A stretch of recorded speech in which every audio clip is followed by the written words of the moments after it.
que a gente pode dizer que representa a expressão do coração de Deus em termos de graça e verdade para nossas vidas. O apóstolo Paulo ele vai delinear claramente quão grande é essa graça, quão bela foi essa graça e tem sido essa graça ao derramar sobre as nossas vidas. Ele conhece essa igreja, ele praticamente fundou essa igreja. Ele inicia os trabalhos praticamente assim que a gente pode dizer, mas não tão fortemente. Quem fica tomando conta da igreja de Éfeso é Áquila e Priscila. Apolo passa por lá, e só depois de 2 anos que o apóstolo Paulo começa nessa igreja, os 3 primeiros meses que a gente pode dizer, ele vai embora.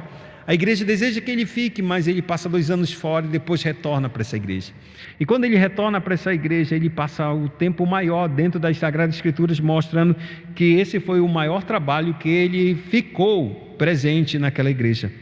Ele passa cerca de 3 anos naquela igreja, edificando os irmãos, cooperando com os irmãos. Depois de 3 anos, o apóstolo Paulo passa praticamente 10 anos sem aparecer lá, sem ter contato. Então ele escreve essa carta, aproximadamente entre 8 e 10 anos. Ele já estava numa prisão, e da prisão ele escreve 4 cartas, que é Efésios, Filipenses, Colossenses e Filemão. E essas 4 cartas, eu estou abrindo um parênteses aqui, quando a gente for ler a carta de Efésios, olhe e leia Efésios, Colossenses e Filipenses juntas e Filemão, para você entender como é muito próximo, principalmente Efésios com Colossenses, para a gente entender como ele está escrevendo da prisão e como isso é tão importante para nós entendermos a graça que estava no apóstolo Paulo e como ele revela o mistério de Deus a nossas vidas. Fecha esse parênteses, só para que a gente olhe não um texto como Efésios e Colossenses, Filipenses e Filemão, como se fossem cartas muito separadas, muito distintas. Ele escreveu essas cartas na sua prisão, então é como se ele escrevesse muitas das coisas que ele fala em Efésios, vai falar em Colossenses, só dá uma mudada um pouquinho, mas é para que a gente entenda mais que essas cartas, tipo assim, fluem para um caminho só, para um destino só, para um propósito só, de maneira que essas cartas elas eram lidas todas naquela região, não era pertencente apenas à igreja de Éfeso, mas uma vez que essa carta chegasse a Éfeso, ela deveria correr sobre toda a Macedônia, toda aquela região, e assim cada uma das outras 4 cartas. Dito isso, eu quero mostrar algo para vocês. O apóstolo Paulo, ele vai delinear a grande graça de Deus sobre as nossas vidas. Ele vai mostrar quão Deus é poderoso e que somente é pela graça de Deus, e tudo, irmãos, é por graça. Por isso que eu considero que esse sermão seja exatamente isso. É somente pela graça e tudo é por graça. Quando a gente começou a falar sobre o capítulo 1, o apóstolo Paulo ele vai falar que Deus, Pai, Filho e Espírito Santo, na eternidade passada, como a gente gosta de dizer, teologicamente falando, quando não havia nenhum ser, nenhuma outra criatura, nem mundo existia, apenas a Trindade Santa, nessa eternidade passada, ela resolveu fazer um plano glorioso para a sua própria glória.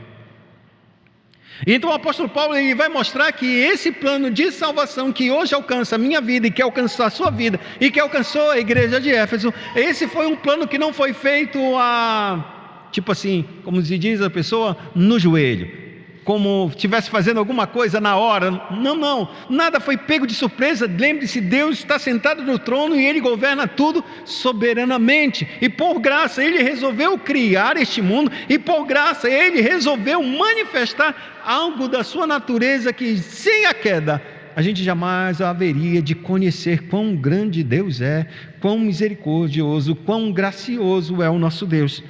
Por isso ele fala no primeiro capítulo, exatamente tratando que essa Trindade Santa que estava lá na eternidade passada, confabulou um plano, um decreto, algo que deveria trazer vida a este mundo, e esse homem pecaria, e esse homem seria resgatado. Esse processo de resgate, esse processo de redenção, ele está falando lá na eternidade passada, quando eu não existia, quando você existia, quando não tinha Adão, não tinha Eva, não tinha ninguém, nem mundo existia, nem anjos existiam. Deus, ele resolveu fazer esse plano de salvação, criar todas as coisas serem bom, colocar o homem cair e o homem pecar, o homem se afastar de Deus, e então Deus resgatar este homem para trazê-lo para a sua própria glória, com um propósito claro de que no final este homem entenda quão grande é o coração de Deus, quão maravilhoso, e essa glória deveria ser passada de séculos em séculos, porque nós seríamos o troféu de Deus mostrado ao mundo e aos anjos, a principados e a potestades, quão grande Deus é, quão maravilhoso e gracioso é o nosso Deus. Então no capítulo 1 ele apenas fala o que Deus fez no passado, ou na eternidade. Como Deus escolheu as pessoas, como Deus predestinou, e Ele predestinou em seu amor para a sua glória, para que pecadores se tornassem filhos dele, filhos esses que seriam redimidos pelo Cristo, porque esses filhos que teriam que ser adotados, seriam adotados mediante a execução deste plano por meio de Cristo Jesus, que viria a este mundo, pagaria o preço pelos nossos pecados, e então resgataria, perdoando o pecado de todo aquele que nele cresce, e se tornassem um filhos. E então esse Cristo que haveria de subir aos céus, e hoje ele está ali, sentado à destra de Deus, ele, juntamente com o Pai, enviaria o Espírito Santo para aplicar essa obra, porque, amados, um plano foi estabelecido, ele foi executado pelo Filho, mas ninguém seria salvo se o Espírito Santo não aplicasse essa obra de redenção a nós.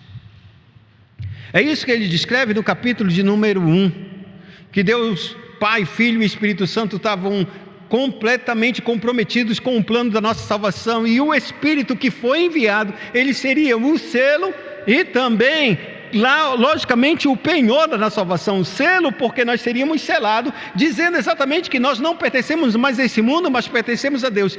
E o penhor da nossa salvação, significando dizer que tudo aquilo que Deus tem para nos dar na eternidade futura, ou seja, quando nossos corpos forem glorificados e a salvação for plena, a gente já começa a experimentar aqui e agora por meio do seu Santo Espírito. Então ele encerra tudo isso no capítulo de número 1 e mostra que essa redenção e toda essa glória procede de algo muito maravilhoso que Deus fez. E esse plano que Deus realizou, foi para que nós, como diz as Escrituras Sagradas, para que nós fôssemos parte da família de Deus. E aqui é interessante, porque quando ele termina essa primeira parte, depois que ele ensina tudo isso, ele ora para que essa igreja então entenda aquilo que Deus fez, porque ele percebe que isso humanamente falando, é impossível o homem entender como Deus pode ser assim e agir dessa forma. Então o que é que o apóstolo Paulo, ele vai orar pelos irmãos, para que a igreja, pelo seu Espírito, dê iluminação, e recebam um espírito de revelação, para que, iluminando os olhos do coração deles, pudessem então compreender 3 coisas: o chamado, a gloriosa herança que eles têm e o poder de Deus que realiza todas as coisas. O primeiro chamado era que a igreja, agora que foi salva, ela pudesse entender para que chamado ela tem. O chamado era para viver com Deus, andar com Deus, pertencer a Deus, e isso não por um período de tempo, mas por toda a eternidade, a começar de agora, porque antes o homem estava alienado, agora ele está junto em Cristo. Esse é o plano da redenção, um chamado para você pertencer a Ele. Eu serei o Deus deles e eles serão os meus filhos. É isso que diz no livro de Apocalipse. Então o Pai chamará e Deus dirá: este é o meu povo e este povo é o meu Deus. Dali é assim, é uma relação única e exclusiva entre nós e Deus e nós. Para isso Deus veio para tomar um povo para si. E aí a Bíblia declara que esse chamado se desdobra a partir do momento em que eu vivo com Deus. Ele se desdobra em um chamado de santidade, em um chamado de serviço e de amor. Por quê? Porque se Deus toma a minha vida, então Ele ama verdadeiramente e derrama sobre mim tudo o que Deus tem para derramar. É impossível eu andar e caminhar numa vida de pecado. Então é necessário verdadeiramente que, uma vez que Deus toma a minha vida, eu tenho que andar em luz, eu tenho que andar em santidade, eu tenho que andar em amor, e entrar em um amor abnegado pelos nossos irmãos.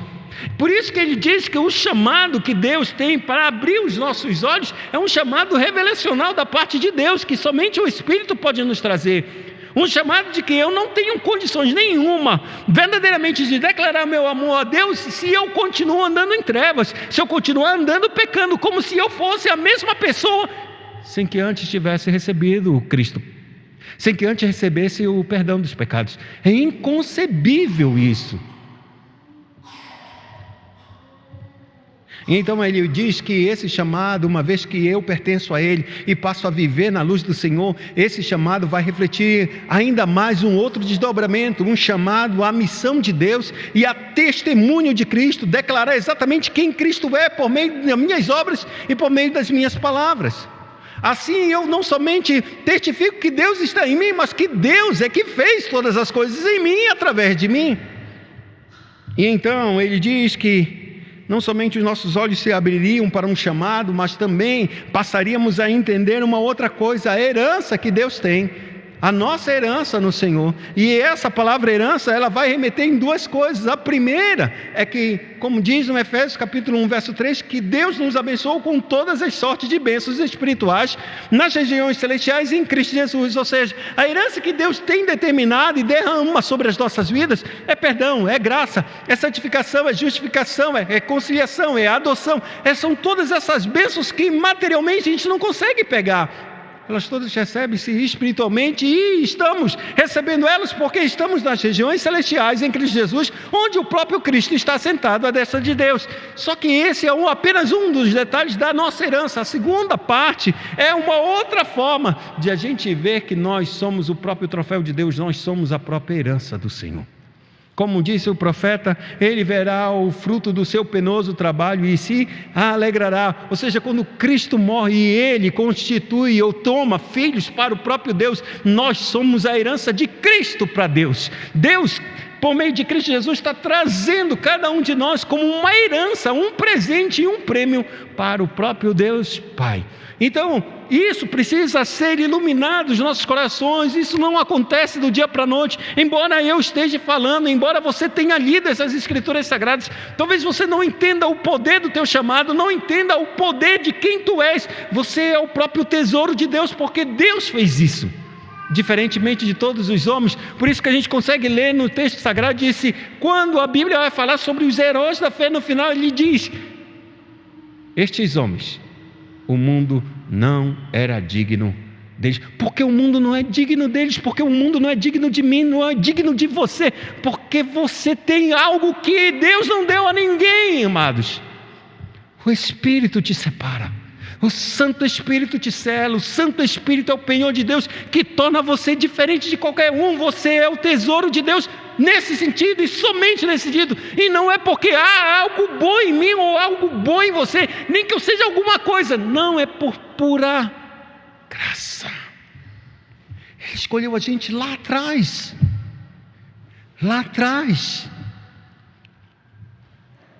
só que esse processo é um processo de revelação, e quanto mais Deus ilumina nossas vidas, mais a gente entende o porque eu ainda estou aqui neste mundo, porque eu ainda vivo e caminho nessa terra, porque eu ainda tenho voz, porque eu ainda tenho ouvidos para ouvir, amados, olhos para ver, mãos e pés para andar e mãos para pegar, porque eu ainda sou aqui, porque Deus tem um propósito, e o propósito claro é manifestar a sua graça através de mim, através de você.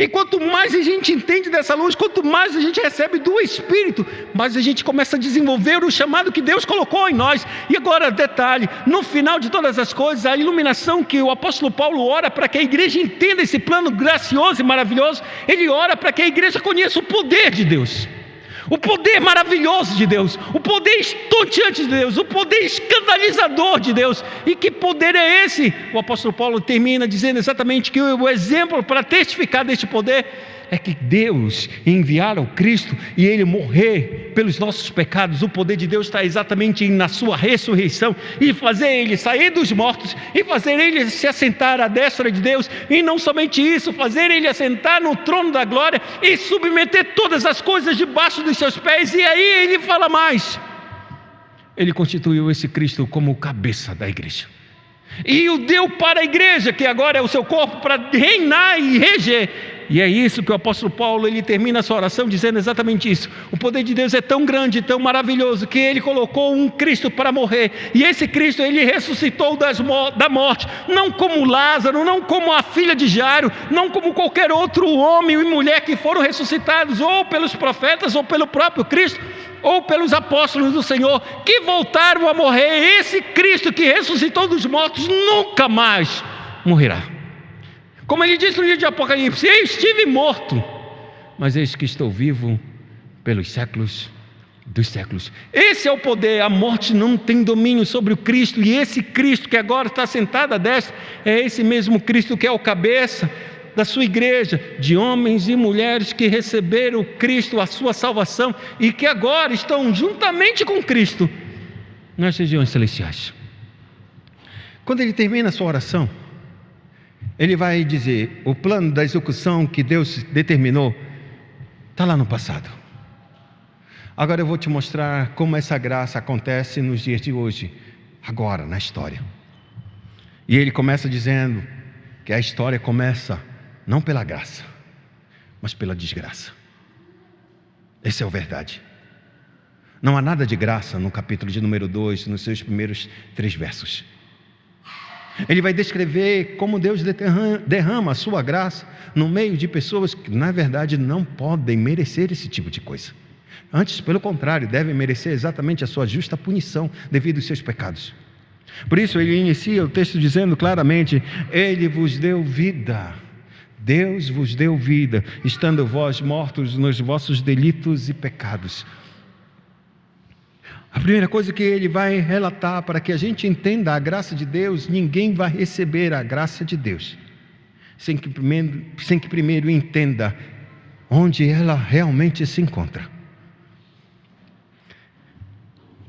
Ouvi certa vez dizendo que para se salvar um afogado, um policial bombeiro, um salva-vida, vou colocar assim melhor, ele olha para essa pessoa e ele não corre para salvá-la rapidamente.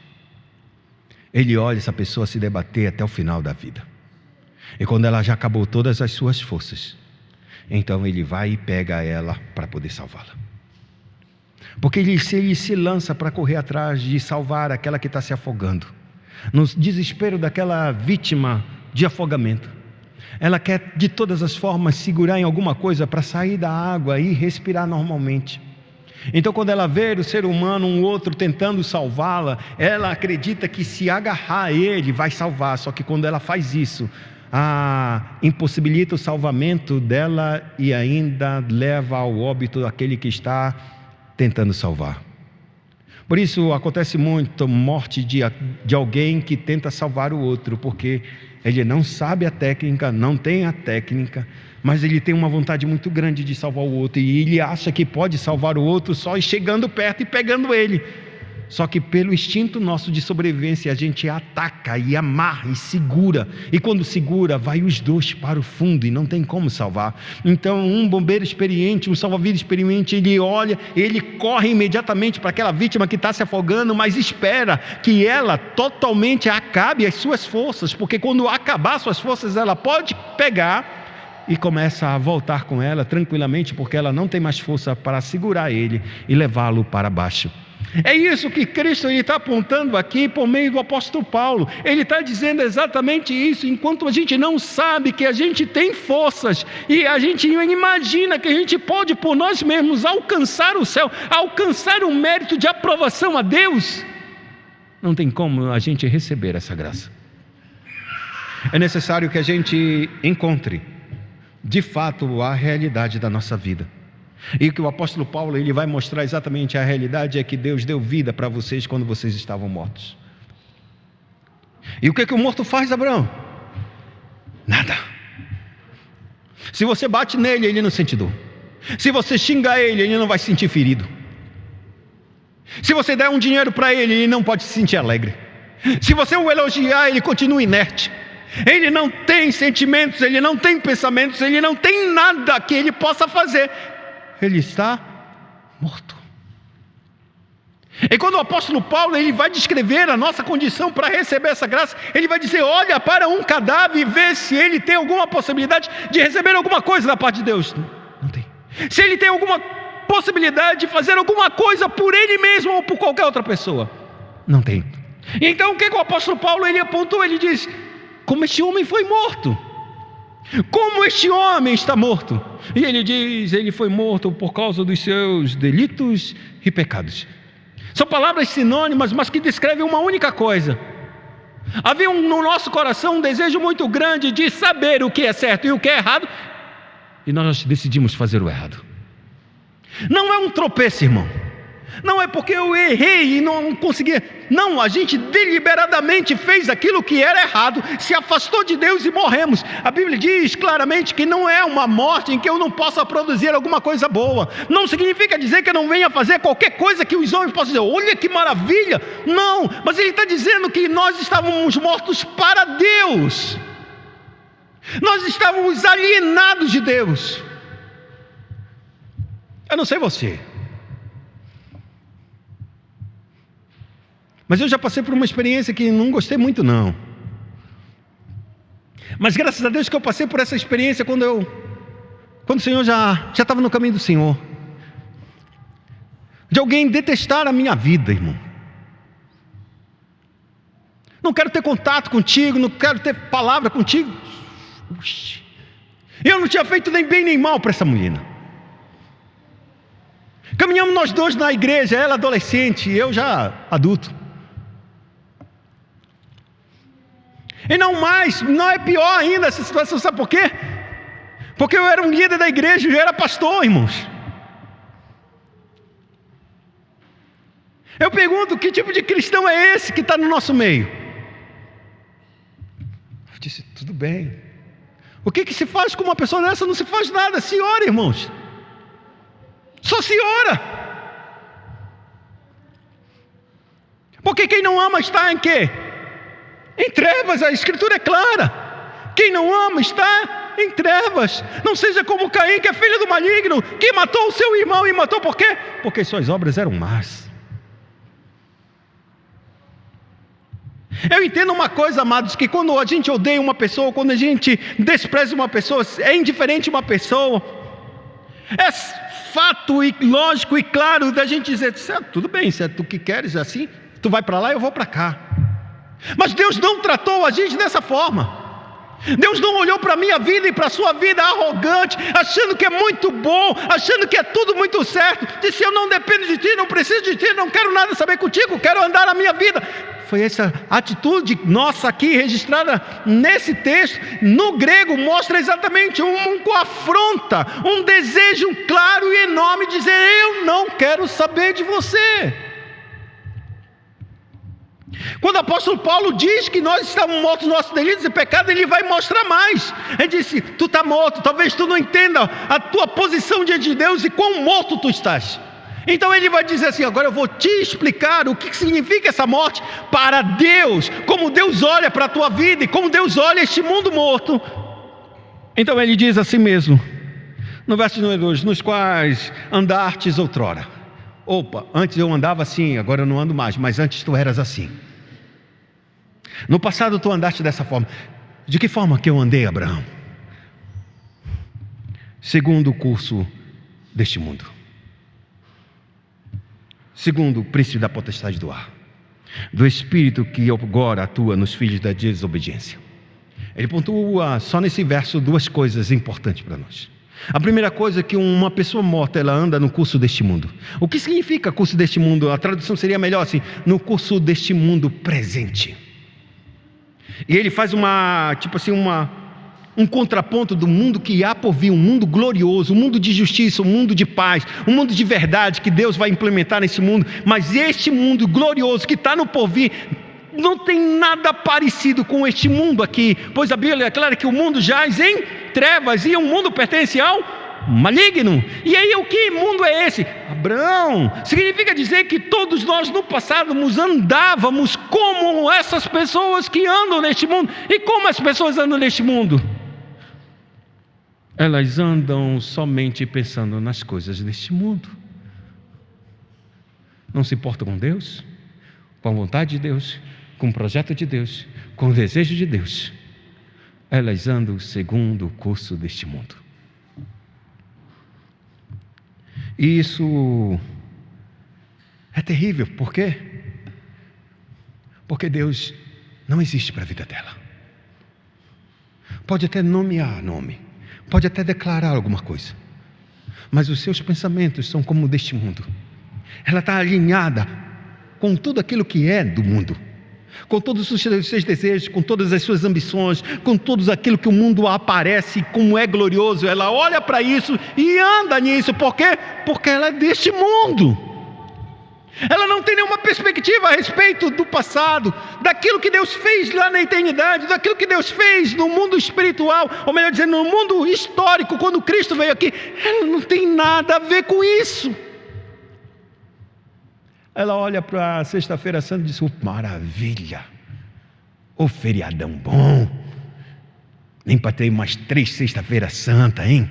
Oxe, no meio do mês de 3 em 3 meses, ó, uma Sexta-feira Santa, que maravilha. Ela não está nem aí para a cruz. A cruz serviu para me dar mais prazer, então é para isso que serve a cruz, e só para isso. Ela olha para o Natal e diz: que maravilha, Natal, hoje é dia de ganhar presente. Mas não sabe que Deus está dando o seu filho de presente para morrer. Alguém vai chorar, mas nós estamos nos alegrando. Mas ele diz, não somente andando no curso deste mundo, ele diz, segundo o príncipe da potestade do ar. Ele está falando do diabo. Que as pessoas agem neste mundo conforme este mundo, mas ela age conforme este mundo segundo alguém que tem domínio sobre este mundo. E ele fala do diabo. Você não somente andou nos seus desejos, mas andou nos desejos do diabo. O diabo te controlou e tem dominado a tua vida. Sabe por quê? Porque tu faz parte deste mundo, porque tu andaste nesse mundo, porque tu vive este mundo, porque o diabo ele não permite que você olhe para a eternidade, porque não olha. Então você caminha nesse mundo com os desejos desse mundo e não sabe que você está sendo controlado pelo príncipe da potestade do ar. E aí ele fecha dizendo assim mesmo: do espírito que agora atua nos filhos da desobediência. O texto é claro, porque aí Deus lhe vai dizer claramente isso, que esses filhos são os filhos da desobediência. É natural que um filho da desobediência é de um pai que é desobediente. E esse pai que é desobediente é o diabo. E esse diabo controla este mundo e as pessoas que estão neste mundo, que vivem segundo o padrão deles, segundo o padrão e alinhado com o mundo. Então, quando a gente começa a pensar e começa a verdadeiramente raciocinar sobre esse texto, a gente começa a pensar: disse Deus, o que eu sou? Que tipo de pessoa eu sou? Eu sou totalmente afastado das coisas celestiais, das coisas eternas, e só olho para o aqui e agora, porque este é o mundo. Eu olho para aqui e agora. Se eu tenho comida, bom. Se eu não tenho, eu tenho que fazer alguma coisa para ter. Eu não me importo com o amanhã, não me importo com o porvir. Eu quero saber o agora. E esse desejo de aqui e agora se limita e se une ao desejo de Satanás de fazer-me esquecer completamente de Deus. E odiar a Deus por não me dar aquilo que eu quero agora. E nisso eu me torno um filho do diabo. Só que o texto ele não para aqui. Então ele avança para o verso 3 e diz assim mesmo: entre os quais todos nós andávamos. Irmão, o apóstolo Paulo ele não está dizendo: ó, igreja, você andou assim, eu não. A maioria da igreja é gentílica. O apóstolo Paulo é judeu, então ele pode dizer: vocês eram do mundo, pagãos, sem conhecimento de Deus.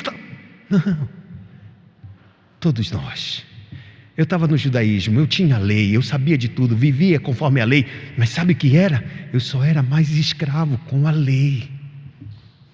Eu era filho do diabo da mesma maneira. Todos nós andávamos assim. E então ele avança e diz: segundo as inclinações da nossa carne, fazendo a vontade da carne e dos pensamentos. E éramos, por natureza, filhos da ira, como também todos os demais homens. O que o apóstolo Paulo está dizendo, irmãos, a gente está num buraco tão profundo, tão profundo, tão profundo, que quando eu fazia a vontade de Deus, entre aspas, eu fazia a vontade daquilo que era do meu coração, seguindo a vontade da carne, as inclinações dessa carne, fazendo a vontade da carne e dos pensamentos. Não pense que um homem como o apóstolo Paulo, que antes da sua conversão, ele se infiltrava ou se afundava nos livros da Torá, estudando aos pés de Gamaliel, ele estava fazendo isso pela carne, irmão, por glória, por vanglória. Ele está caminhando. Não pense que quando um homem sai para adulterar, sai para se prostituir, sai para roubar, sai para fazer qualquer coisa, ou até mesmo aquele que sai para estudar ou trabalhar, ele faz segundo o desejo da sua carne. Apartado de Deus, ele está morto, porque ele faz isso para a sua própria glória, da mesma maneira que aquele que vai adulterar, ele faz isso para a sua própria glória e para o seu próprio prazer. Não há diferença para os dois, porque todos os dois estão mortos. Porque aos olhos nossos a gente olha para esse homem e diz: oh, como ele é digno, olha para aquele homem, como reprovável ele é. Mas aos olhos de Deus diz: estão mortos, plenamente mortos. Esse é o buraco que nós estamos. E por isso que alguns que estão desse lado olham para o outro: esse é um miserável mesmo, tem que pregar o evangelho. Para mim não, eu estou bem direitinho, não roubo, não mato, não fumo, não... Olha para a natureza humana, irmãos, a miséria que somos nós, e a gente acha que a gente é alguma coisa. Então o apóstolo Paulo disse: sabe o que tu és? Tu és filho da desobediência. E éramos, por natureza, filhos da ira, como todos os homens. Duas coisas, palavras. Nesse texto aqui, quando ele fala de filhos, existem duas palavras no grego para filhos. Duas palavras. A primeira palavra é ela usa essa primeira palavra, huios. Huios significa dizer que é um filho, mas é um filho adulto. É um filho que a gente não diz assim mesmo, um pai e uma mãe que tem filhos de mais de 18 anos, disse, a gente pode dizer filhinhos, mas jamais diremos minha criança. Essa criança aqui de 18, não existe isso de criança.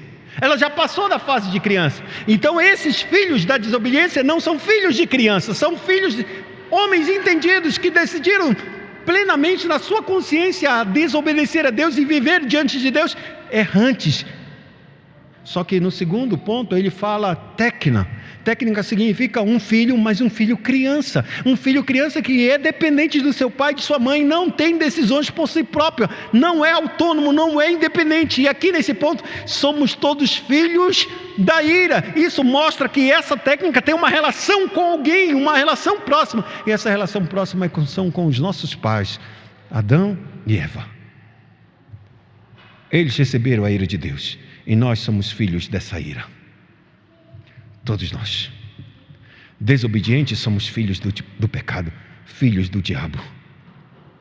Esses dois filhos estão dentro de nós. Essas duas naturezas, dessas duas filiações, uma por desobediência e outra por receber aquilo que a gente nem fez alguma coisa, mas fez por causa do nosso pai. E recebemos essa mesma ira porque caminhamos nos pecados do nosso pai, Adão e Eva.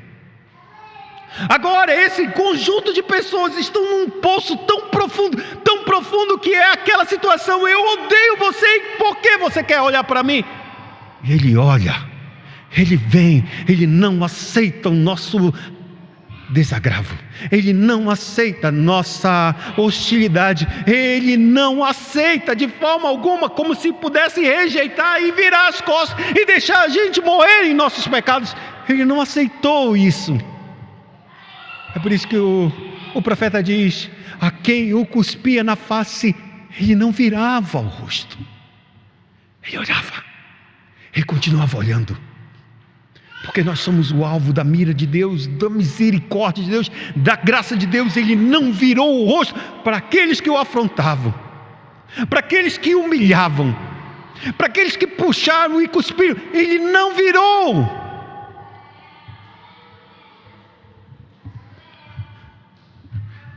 Mas no verso 4 tudo muda. Quando a gente olha a situação que nós estamos, ele diz: mas Deus acabou. É quando um pai, uma mãe, ao ver o filho fazendo muita tolice, disse: acabou. Acabou, irmão. Todo pai, todo filho que já passou por essa experiência, quando diz: o pai parou agora, acabou, irmão. O filho pode fazer o que quiser, mas naquela hora ele diz: acabou, meu mundo acabou. Foi exatamente isso que Deus disse. Mas Deus, sendo rico em misericórdia, por causa do seu grande amor com que muito nos amou,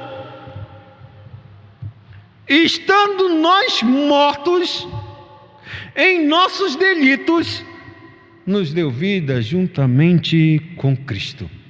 Pela graça sois salvos. Eu não fiz nada, você não fez nada, irmão. Ele veio e pegou a gente. Ele soprou o fôlego de vida. Como, Abraão? Como pode ser? Eu não sei, irmão.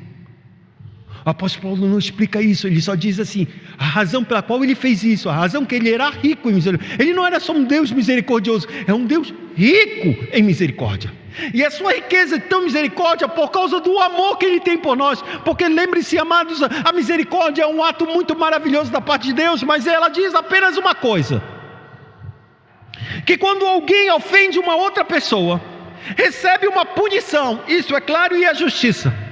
Mas quando essa pessoa não recebe essa punição, então ela usa de misericórdia para não essa punição cair sobre ela, mas ela receber essa punição.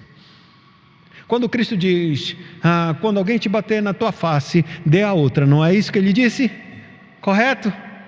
Significa dizer o quê? Que agora eu estou perdoando aquela pessoa que me bateu na minha face, e era justo que eu batesse na tua face, porque a palavra diz assim mesmo: olho por olho, dente por dente. Isso é justiça, não é? Vida por vida.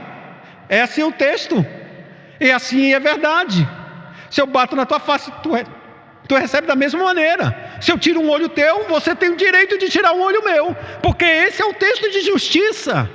Não tem nada de errado. Pode ser difícil, mas não tem nada de errado. O problema é que a gente não vive sobre esse: ele tirou um olho, eu vou tirar os dois dele. Tirou um dedo, eu vou tirar a mão. Mas Deus estava dizendo que quando a gente dá misericórdia, ou seja, a gente está tomando para si a pena. E foi isso que Cristo fez. Foi isso que Deus fez. A pena estava sobre nós, então Deus resolveu ter misericórdia. Não vou aplicar a pena sobre você, vou tomar sobre mim.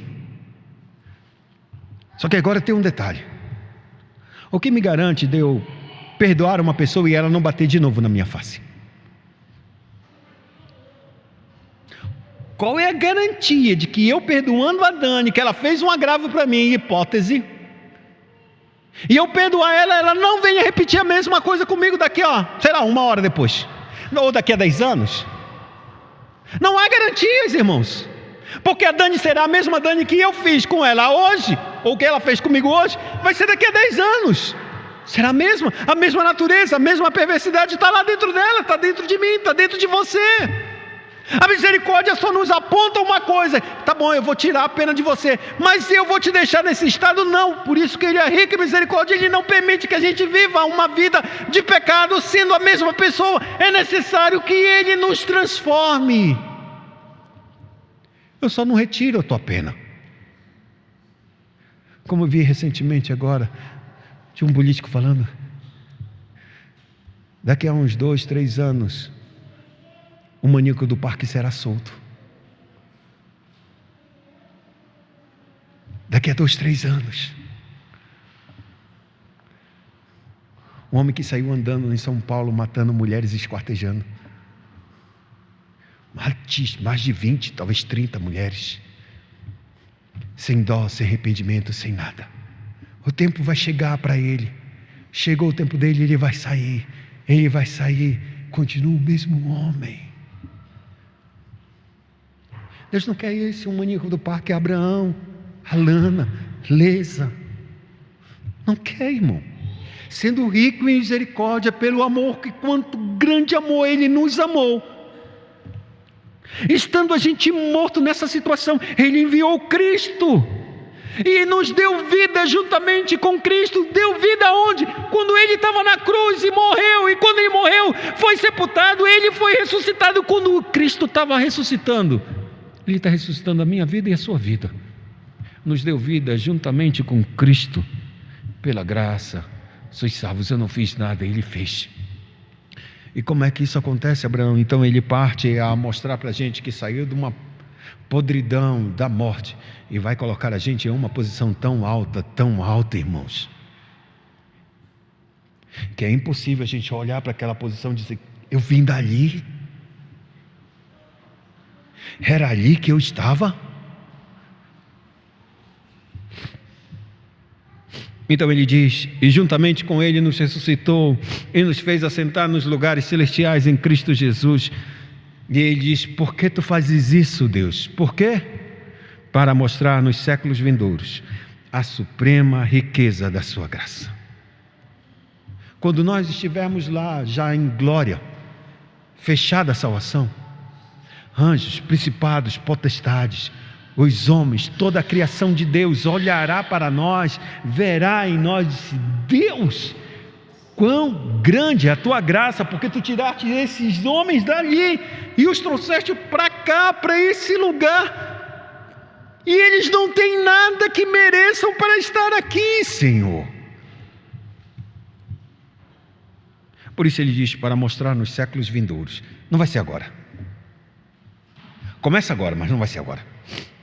Porque ninguém no mundo que entre aqui, ou que você ande por este mundo, conheça o que é você, quem é você, a glória que está em você. Eles não conhecem.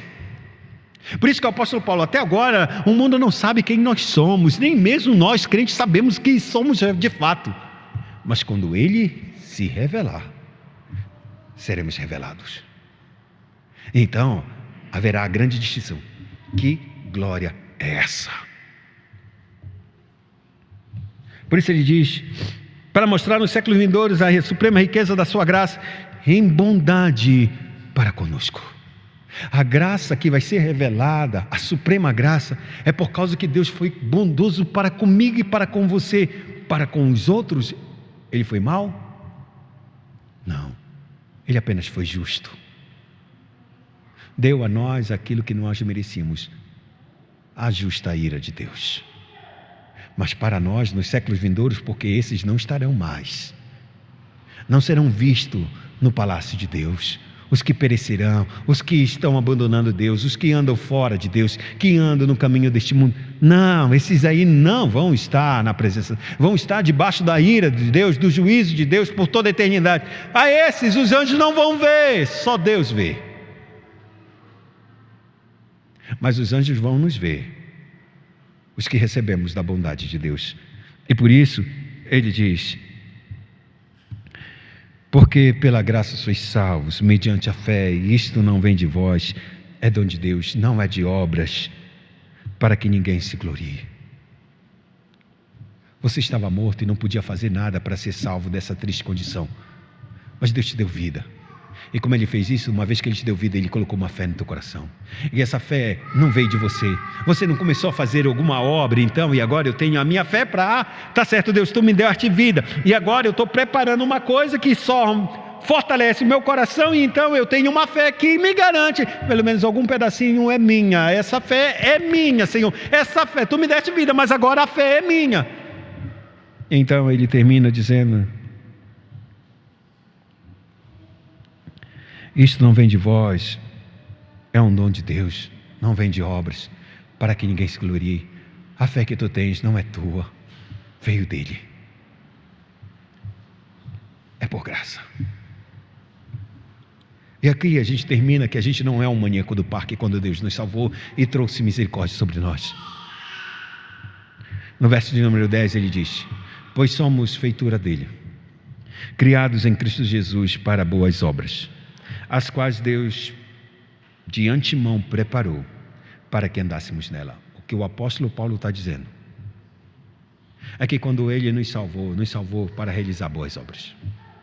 Nós não somos salvos pelas boas obras, mas fomos salvos para fazer boas obras. Aqui é um detalhe. Toda boa obra que tu faz em Cristo, ela foi preparada antes mesmo de você nascer. Toda.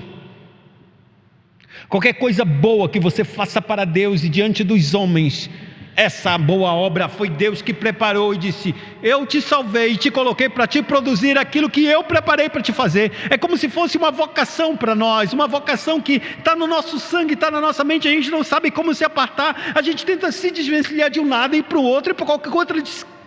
Isso me persegue. Para alguns é ser professor. Na minha casa a gente é muito professor e vendedor. Está no nosso sangue isso. Vender e ensinar. Não tem para onde eu correr, irmão. Eu já corri de todas as formas para fugir de professor. Eu disse para o meu professor assim mesmo, no ensino médio, quando eu estava no terceiro ano, disse: professor, o que a gente tem que fazer? O que é que tu gosta? Eu gosto de matemática, gosto de física, eu gosto de química. Poxa, você é professor? Não, assim não, irmão. Não pode isso não. Ou qualquer outra coisa mesmo, professor. Professor não. Longe de mim isso. Eu estou olhando para o Senhor aqui. E era no tempo que todos os alunos respeitavam o professor. Então, faz engenharia química, porque engenharia química vai trabalhar com física, química e matemática. Então tá certo, é isso que eu vou fazer mesmo. Passei no vestibular, entrei, fiz o curso, passei. No primeiro dia, no primeiro ano, sabe o que eu fui fazer? Lecionar. Fui ser professor de matemática de 2 criancinhas pequenas. Até hoje não paro de lecionar, irmãos. Não paro. Não tem como a gente fugir de um chamado, irmão, de uma vocação. É isso que Deus está falando para nós aqui. Deus preparou uma obra antes de nós nascermos, antes de nós sermos homens, antes de nós cairmos no pecado, antes de Deus nos resgatar. Quando Ele nos resgatou, Ele já nos resgatou dando essa vocação, esse chamado, essas boas obras para que nós pudéssemos praticar. E quando a gente pratica, é por graça, porque Ele já deu para a gente fazer elas, irmãos. Ele deu para nós fazermos. Por isso, tudo é por graça. Se tu vai te gloriar de quem? O que é que tu tens que não tenhas recebido?